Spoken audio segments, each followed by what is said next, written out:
sheikhs, the Sawuf sheikhs, or other ways, right? Like you have big masjids that get built, or in the West you have universities that they build a university, it continues for 500 years, 1,000 years. For Sufi sheikhs or Awliya Allah, from whatever I can see, it's not that they concentrate on building, let's say like the Shah Naqshband didn't build a university or something like that, they build a tariqat and it's passed. And even the work that they do in their time, it doesn't stay in that form. It changes, the Jamaat changes, the people change. So what's the secret inside that it's kind of always transforming between generations? I don't understand. What is the secret in that? Like for example, from Grand Sheikh Abdullah to Sheikh Maulana, that they that Sheikh Maulana moved, so many of the people changed in terms of the Jamaat, and then it grew into something, it looks like it grew and it became into something else. And then between Sheikh Maulana to Sheikh Effendi, it's also there, it's not static, it's always, before Grand Sheikh Abdullah it was something different when it was in Dagestan. I understand all that. What's the question? Why do they make it like that? Yeah, why do they make it like that? Because things change. You cannot have something that is unchanging. An institution is unchanging. A religious institution is unchanging. Everything changes.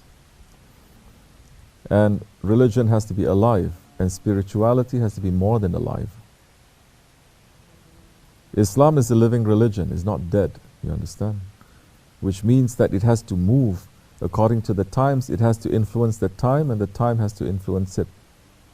Not the asas, not the foundations, but how you move according to that. There are times when it has to be open and everywhere. There are times when it's not anywhere at all, it is underground.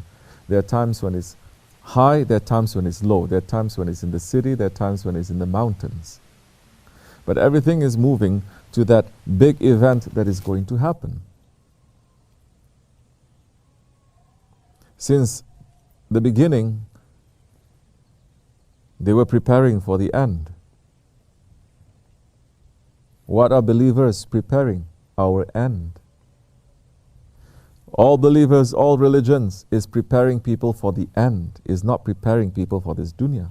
It's preparing people for this grave and beyond. It is the end. So when we look at the events of this world, there is an end. And they were preparing for that. That was what Holy Prophet ﷺ, giving the secrets to the Sahabe Kiram, what to do from age to age until the end. That was what the Ahlul Bayt were trying to do when they walked past, when they were in Karbala, to walk past that, to prepare themselves for the end. And there are things of the end that people should not know, because this is the war that is going to be between Haq and Batil, the biggest war the world has ever seen.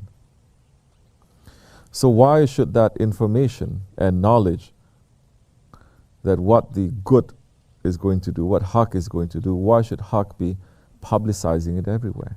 Why should they be setting up websites or Facebook pages to talk about what they're going to do? Huh? Your own company boss is not going to tell you what his plans are. Your president is not going to tell you. Nobody. Why you think Allah subhanahu wa ta'ala is going to, although there are hadiths and riwayats and everything, that people are taking this and thinking it is all that there is. It is no, it is more than that. And Allah is also master of, let's say, misdirection. For who? Not misdirection for the believers. For the unbelievers, He will misdirect. Yes? But for the believers, they know, huh? There's an ayat of Allah who says they plan and Allah plans, and Allah is the best of making plan, strategy. Right. So, it is according to the divine order. It is according to the orders of the Holy Prophet ﷺ, how to move. So it has to change. If it doesn't change, then that means it's dead. So the form has to change a little bit, the people have to change a little bit, everything has to change according to what is needed. Then you must know what is needed. That must be taught. If you're not taught what is needed, If we're not here, we're not taught what is going on. We'll live our lives just like grass too. No real objective. Our objective is just going to be the objective of our family, our society, everyone around us. Just what? Oh, now is the time you should get married, get a better job, go to masjid once in a while, have children, be better, and that's it. As a believer, this is it. Kafirs can live like that, not us. Because believers live for the sake of Allah. What does that mean? Allah has plans for the believers. Allah has plans for this world. Allah is the best of planners. So if you're a believer and you don't know those plans, you don't know what you're supposed to do. And our Prophet has said that 1400 years ago, what is going to happen, how you're supposed to behave. And the saints and the scholars, they've already said that also. If you're not holding on to all of that, then you're just going to live like grass and die like grass. Your life is going to become very, very small. And all saints, they have said, live up to your legend. All saints are saying, you are not understanding how huge you are, how special you are, how valuable you are, how important you are in this world. Don't be idiot, wake up. Yes? So, if it doesn't change, it does not have life.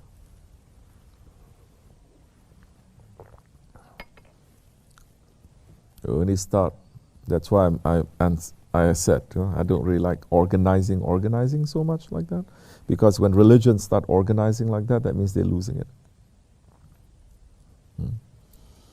It has to be so alive that every time you want to capture, you cannot. You move this way, this way, this way, this way. And it has to be more. This is what we're feeling with our Jamaat. There's more. There's infinitely more. There's more. We're not just happy to be here just to, eat and drink, make zikr, and then prepare for Jannat. No. Are people going to understand this? Not too much. We leave them. It's okay. But those whose hearts are a little bit open and they're looking, and you know what? A lot of unbelievers will agree with us. They say this world is messed up. This world is severely messed up. Something has to happen. Yes? Unbelievers believe this. People even call themselves atheists. They say this is very bad. And Allah is putting so much pressure on the Muslims to push them to think this way too.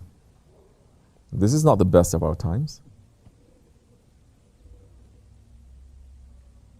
But Muslims are drugged. And the leaders drug them and are drugged too. And they say no. Don't call for any change. We just have to stick with the program and do better, and get better education, get more technology, make more money,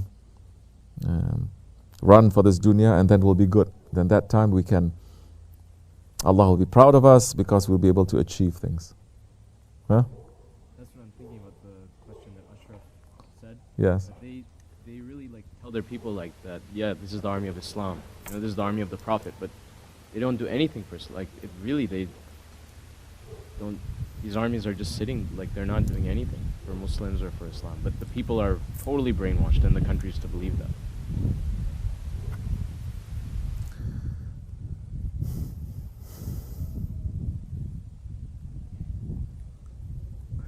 The sincere ones will understand, from the head or from the feet. They will wake up and they will understand. One day they will. And there's a different plan for them too. Shah Effendi had said this 20 years ago. He says the world will start dividing. And he has said in this country too there is a division. He says even in the Pentagon or whatever, in the White House, he says it's going to be a clear division. And aren't we living these days when it is clear? It is clear. What is right and wrong. But the people who are doing it, they may not be 100% right. The people who are doing the wrong, they may not be 100% wrong, but we know what is right and wrong. At least it is clear. You understand? We're not saying one political party is pure, the other one is completely black. No. All of them, they are pretty terrible. But One is standing up for a little bit more better than the other one. Look through the eyes of Allah and His Prophet ﷺ.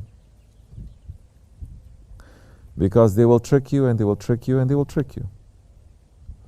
And this is between two shar, two evils. And the Prophet says, choose the lesser evil. We have to choose the lesser evil. But at the same time, don't try to move forward. Don't try, Shaykh Maulana Shafani says, don't try to be official. Don't try to be in this system, try to work the system, go up. Especially if it's not for you, you're not given the authority or the permission to do that, because you will drown in that. And so many Muslim leaders, right now, they're drowning in that. Because what is happening in Palestine, the rest of the world, they're drowning in that. What are you going to do now? Why are you so silent? You are silent because you're buddies. You're buddies with those ones that are cutting our people up and spilling their blood. You're buddies with them because they're the ones who boosted you up for you to sit on those chairs. And now you cannot say anything. So that's a big test. We should not be. This is the time of separation. That's why we are here. Yeah. This is the time of hijrah. That's why we are here. This is not the time of fath, when you are going to open, you're going to conquer, and everything is going to be together. No, this is a time of separation. With that victory, with that opening, with that fath, it is only with Hazrat Mahdi alayhi salam that is going to come. You can try to do it, you will fail. Because there's so many games that people are playing. That's not the advice that the Prophet gave to us. It's not for us. Maybe you have some power somewhere, maybe you have some responsibility here and there, then that's a different directive that is for you, different order that is for you. But for the awam generally, for the, no, it's not.